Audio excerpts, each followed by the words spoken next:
Mbrëmja e djeshme në shtëpinë e Big Brother VIP5 ishte një slitje vërtet emocionesh, ku loja dhe realiteti u bën lëshuan vendin njëra tjetrës. Gjithçka mori kthes kur banorët, pas shumë dyshimesh, arritën të zbulonin rrengun e kuruar deri në detaje nga vëllai i madh përmes kutisë së Pandorës së Artanit.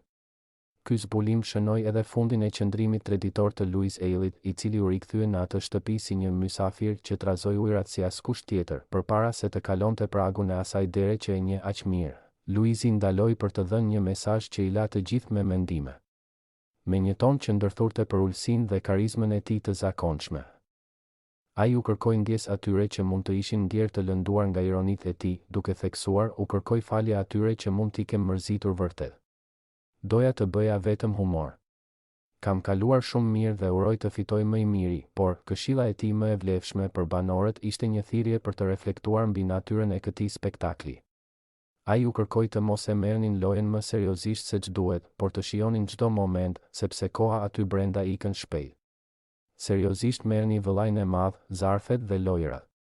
Ju dua shumë të gjithëve, ishin fjalët e tij të fundit mes përqafimeve. Sapo mbërriti në studio, Luizi nuk e la pa thumbuar situatën, duke treguar se shpirti i tij i garës është ende gjallë.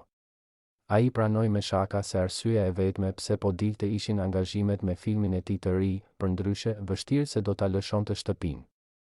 Ndërsa në fund, i pyetur nga opinionisti Arber Hajdari për një parashikim, ai nuk hezitoi të jepte një emër, Artan Kola. Sipas Luizit, Artani ka profilin e duhur për të shkuar deri në fund.